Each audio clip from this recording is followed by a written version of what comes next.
Next up, everyone, is Dr. Tom Uldrick from the Fred Hutchinson Cancer Center and Less Cancer Board member, and Dr. Vic Sahasrabuddhe, who's from the National Cancer Institute, and we welcome them both today. Hi, thank you to Less Cancer for coordinating the virtual gathering for National Cancer Prevention Day. As we enter the second year of the global SARS-CoV-2 pandemic, it's important to reflect upon the importance of science and public health as partners in prevention of infectious diseases. And it's an honor to join you today to talk about the implications for cancer prevention. My name is Thomas Uldrick. I am a medical oncologist and researcher at the Fred Hutchinson Cancer Research Center who focuses on the prevention and treatment of infection-related cancers, including cancers that occur in the setting of HIV, both in the US and through a unique collaboration between the Fred Hutch Cancer Research Center and the Uganda Cancer Institute, where we focus on the prevention of infectious-related cancers in low-resource settings. On Cancer Prevention Day, it's important to commit to efforts to prevent cancers caused by viruses and other infectious agents. Worldwide, 35% of all cancers are caused by infections. Importantly, these include cervical cancer, anal cancer, and some forms of head and neck cancer, which are caused by a virus called human papillomavirus, or perhaps better known as HPV. It includes a variety of lymphomas, some of which are caused by viruses or bacterial infection. It includes Kaposi sarcoma, a tumor that is most commonly seen in skin, but can also involve lungs and other organs, that is caused by a virus called Kaposi sarcoma herpes virus that is quite common in people living with HIV, especially in sub-Saharan Africa, where it is one of the commonest cancers overall. It includes several forms of liver cancer, which can be caused by viruses such as hepatitis B or hepatitis C, which are preventable or treatable. And it includes stomach cancer that can be caused by a virus or a bacteria, H. pylori. Additionally, among the greater than 1 million people in the United States and 38 million people globally that are living with HIV, cancer has become the leading cause of preventable suffering and death. HIV infection itself substantially increases the risk of several cancers caused by other cancer viruses, especially Kaposi sarcoma, lymphoma, and the HPV-associated cancers, cervical cancer and anal cancer, as well as some other common cancers that are not caused by infectious agents, such as lung cancer. It remains important for the US and global health community to commit to both HIV prevention efforts as well as 90-90-90 goals, which are efforts underway for early detection and universal treatment of HIV that are required for an HIV-free generation.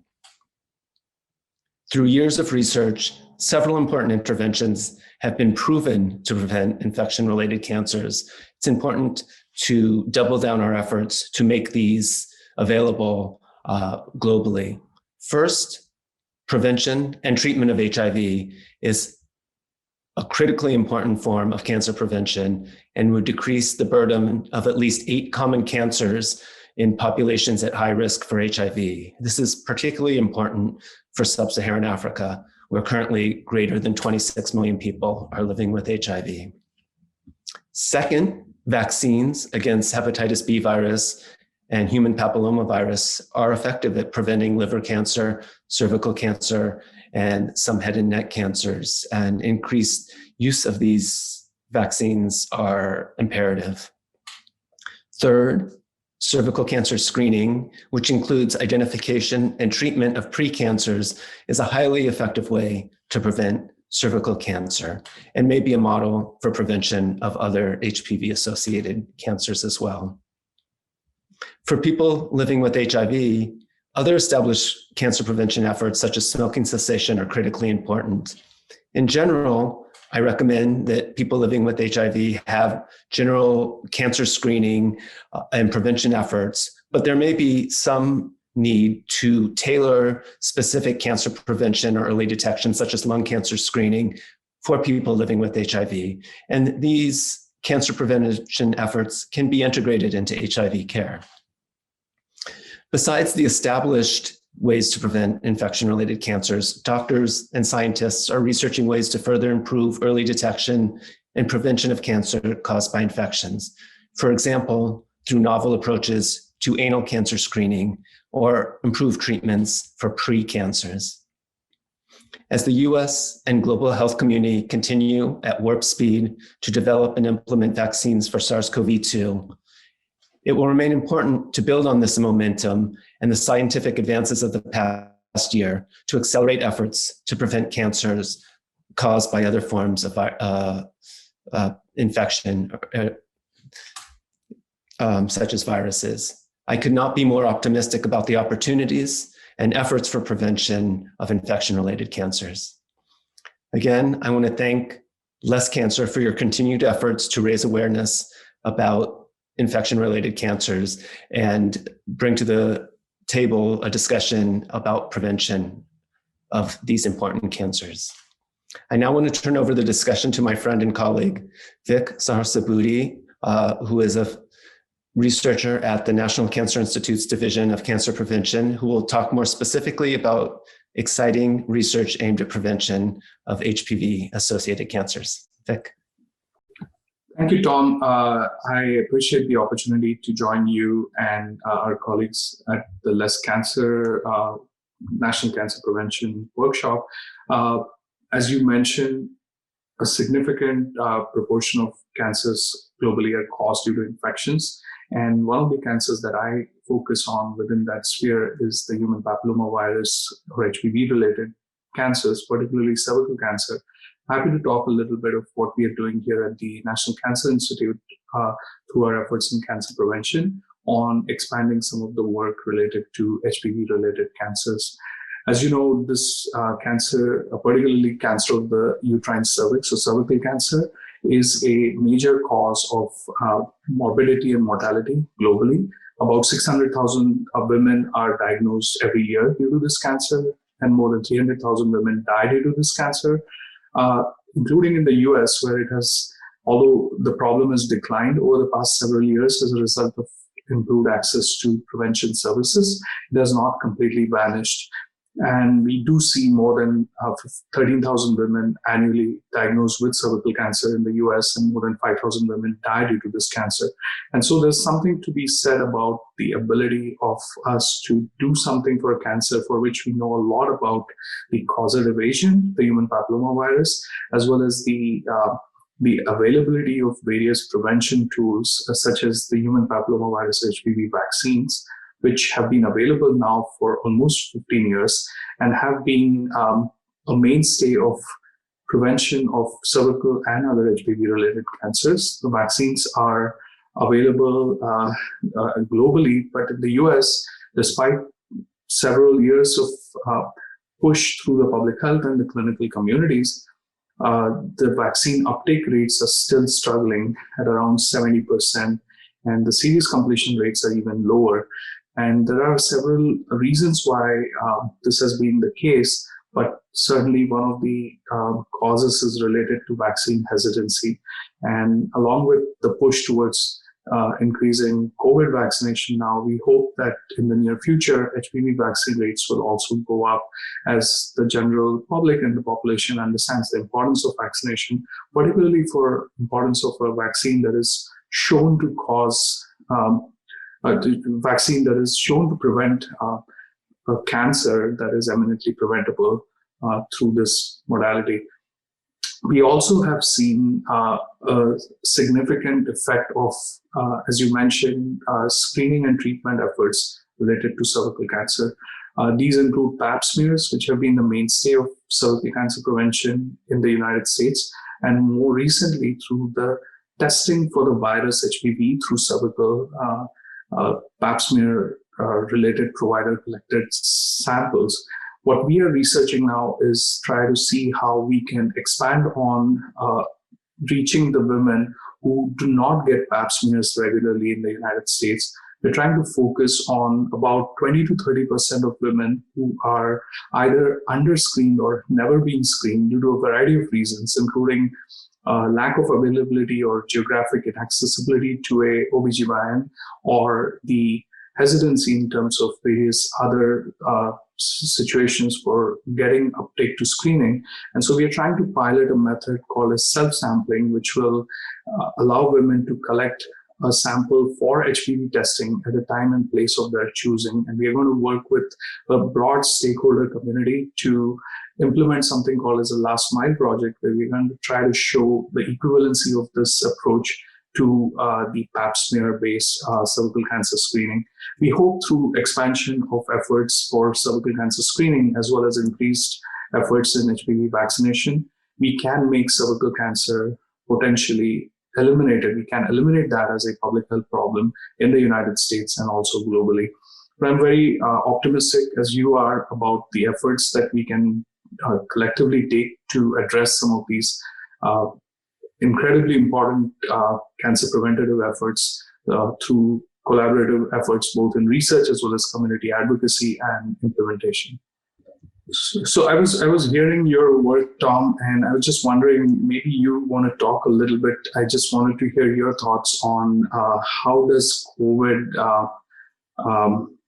COVID affected care for people with cancer, and how do people with cancer, including people with HIV-associated cancers, how are they affected, and what sort of considerations are going on for the past year related to care of their cancer, along with their risk for COVID?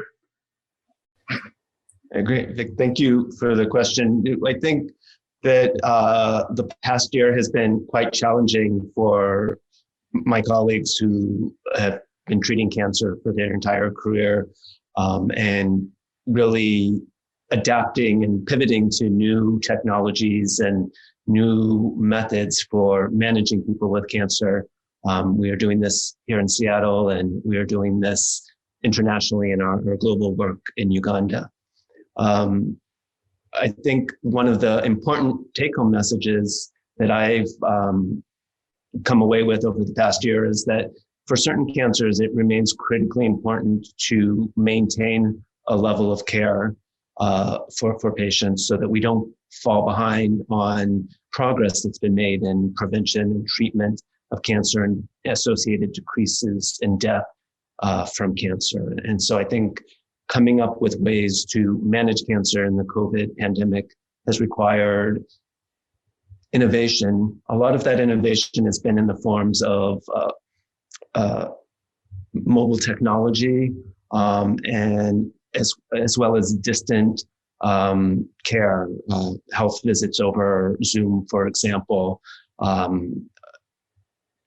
management of patients in interdisciplinary rounds through conference calls. And to a certain extent, we're able to do, and we've learned quite quickly that we're able to do quite a bit via video conferencing, and direct contact with patients through video, which protects the patients from the need to be at increased risk for COVID, or in hospitals where there's increased risk for COVID. And so I think leaning on technology, especially information technology, will be quite important. When I think about this from the research perspective, I do also think that there will be important room for mobile technology for interventions such as smoking cessation, adherence antiretroviral therapy that's implemented not only in the US, but around the world. And so those are the areas that I think we will see advances in the next year or two, in areas that will allow for continued improvements in cancer prevention and care. No, that's very interesting to hear, because I think this is a great sort of paradigm shift in how care is being delivered, as you said, through telemedicine. That might open up avenues which nobody had thought of before, at least thought out for at such a large scale before the COVID pandemic hit us. But I'm also glad to hear that you think smoking cessation is a key intervention, particularly for lung cancer and prevention, and for generally for a whole range of chronic diseases. Do you see lung cancer? You mentioned something about lung cancer and HIV. I wonder if you want to speak a little more about that part? Yes, no, absolutely. One of the interesting, from the scientific perspective, observations has been that people with HIV are at increased risk of developing lung cancer, even after you take into account differences in the proportion of people smoking. And there was initially an effort to see if there was an infectious agent in lung cancer in people with HIV. Many of the other cancers occurring in HIV are caused by infections. And to date, an infectious agent has not been identified that specifically leads to lung cancer in people with HIV. But nonetheless, the increased risk exists. Additionally, people with HIV develop lung cancer about a decade younger than people without HIV. And so it calls into question things like CT scans for early detection of lung cancer in people with HIV and whether that should be done at a different age than the general population. And so that is a specific cancer early detection intervention that may need to be specifically tailored for people with HIV. Maybe I can take the opportunity to follow up on, to me, what was one of the more exciting events on the global health stage over the past year, which was that in November of 2020, the WHO launched a strategy to eliminate cervical cancer as a global health problem. And wanted to hear your thoughts, since the largest burden of cervical cancer occurs in low resource settings. What are some of the priorities for making sure that cervical cancer is prevented both in the US, but also around the globe? So absolutely, as you said, this is such an important cancer and an eminently preventable cancer that we can focus our efforts on. And so the WHO brilliantly took on this as a goal for elimination as a public health problem. And the strategy, as you mentioned, that was inaugurated in November, is a very long-term strategy. But at least in the intermediate term, there is a setting of a target of 90, 70, 90, as I call it, for the year 2030, where the goal will be to vaccinate with HPV vaccine 90% of all age-eligible girls, that is, girls up to the age of 15 years globally. 70% of all women should be screened with high-performance screening tests by the age of 35, and then again by the age of 45. And then 90% of those who are identified with cervical disease, both precancer and invasive cancer, should receive treatment. That's a lofty goal, but it's something that the WHO has, along with the member states, signed on as something, including the United States, has signed on as a goal that's worth achieving, with an expectation that if efforts are made towards achieving that goal, a mathematical model has suggested that cervical cancer rates, incidence rates, might start declining starting in about 10 to 15 years and may go down almost 80 or 90% in the next 70 or 80 years. So it's supposed to be a very long-term strategy. Obviously, a lot of these are modeling exercises to project out what might be the impact of these targets, but it at least sets the stage for efforts to increase awareness of the importance of screening and the importance of vaccination for governments, for public health professionals, as well as for the general public, so that this gets on the radar and people don't skip vaccinations, don't skip screenings, don't de-emphasize, including in pandemic situations like COVID, the importance of regular cancer preventative interventions.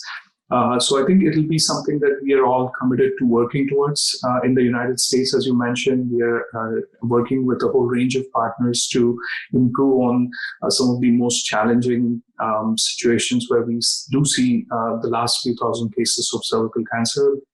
Those typically happen in women who do not receive screening or are under screened. So we're trying to improve access to those populations through self-sampling and other methods. But I think this will be something that we do want to redouble our efforts in the US to achieve that last mile of cervical cancer screening, but also globally. Okay. And maybe as one last question, in thinking about where our fields overlap, is the issue of preventing both cervical cancer and anal cancer in people living with HIV. And I was interested in what you think the most exciting advances or areas of research are in this field from your perspective? Well, I think some things which you are very involved with, I think is at the cutting edge of things, which is some of these efforts around finding non-invasive treatments for treating pre-cancer, both for anal and for cervical cancer. We do have current methods that are adequate, I would say, but not without their resultant morbidities, including excisional treatments and surgical treatments. And we do need some more preventative methods that are non-invasive. So therapeutic vaccines or topical methods for treatment that are patient-driven rather than injected or require a surgical excision would be terrific advances to make for improving prevention. But as you said, including everything, the whole spectrum from vaccines to screening to some of these innovations in treatment are really important. And I think researchers such as you at Fred Hutch and globally are working towards that goal, which is a hugely important research agenda for the public, for NCI, for I think taxpayer efforts on this topic are really key to make some real advances on improving preventative metrics. But I'd love to hear some of what your thoughts are on this topic as well, because you're at the both at the cutting edge clinically and research wise as well. Yeah, thank you. And perhaps that was a planted question, but certainly I do agree with you that I think that there are areas for improvement in the way that precancers are treated, and that people living with HIVs often need more frequent surgeries or more toxic management of anal lesions or cervical lesions. And so moving towards vaccines and other topical immune modulatory approaches is an exciting area of research, and I think is one of the areas that I'd like to see grow over the next 5 to 10 years as a novel approach to prevention of cervical and anal cancer. Well, that's terrific, Tom, and I really wish we continue our work together to address these issues along with a whole range of partners. And really great opportunity to talk to you today on this workshop. And thanks to the Less Cancer Board and Andrea and Bill and everybody to making this happen. Yes, it's always great. Thank you, Andrea. Thank you, Bill.